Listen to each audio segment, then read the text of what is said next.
Hi అండి, welcome back to our channel. నేను మీ కుమార్ని. ఈరోజు చేయబోతున్న రెసిపీ ఏమిటంటే వెజ్ బ్రెడ్ ఆమ్లెట్. ఇది చాలా తక్కువ ఇంగ్రీడియంట్స్ తోటి ఈజీగా చేసేయచ్చండి.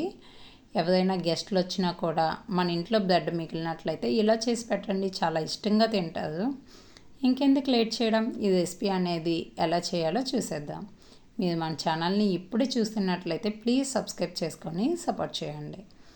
ముందుగా ఒక బౌల్ తీసుకొని 1 కప్పు వరకు శనగపిండిని వేసుకోవాలి. తగినంత ఉప్పు, కారం, గరం మసాలా పౌడరు, కొద్ది ఉల్లిపాయ ముక్కలు, కొన్ని టమాటా ముక్కలు వేసుకొని కొంచెం కొంచెం వాటర్ వేసుకొని ఎక్కడ ఉండలేకుండా బాగా కలుపుకోవాలి. విస్క్ ఉంటే విస్క్, లేదంటే స్పూన్తోనైనా కలుపుకోవచ్చు. ఎక్కడ ఉండలేకుండా బాగా కలుపుకోవాలి. స్టవ్ ఆన్ చేసుకొని దోశ ప్యాన్ పెట్టుకోవాలండి.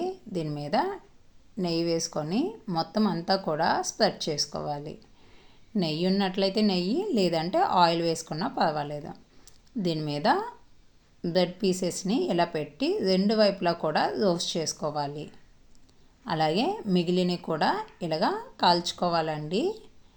ఈ దోశ ప్యాన్ మీద నేతిని అప్లై చేసి మిక్స్ చేసి పెట్టుకున్న ఈ శనగపిండి పేస్ట్ని ఇలా దోశలాగా వేసుకోవాలి. ఈ దోశ అనేది కాస్త హీట్ అయ్యాక రోస్ట్ చేసి పెట్టుకున్న ఈ బ్రెడ్ని దీనిపైన పెట్టుకొని ఈ రెండు వైపులా కూడా వీడియో క్లిప్లో చూపించిన విధంగా ఇలా ఫోల్డ్ చేసుకొని చక్కగా కాల్చుకోవాలి.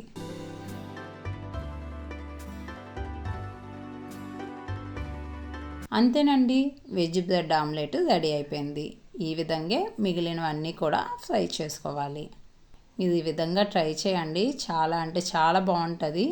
మీకు ఈ వీడియో నచ్చినట్లయితే ప్లీజ్ సబ్స్క్రైబ్ చేసుకొని సపోర్ట్ చేయండి.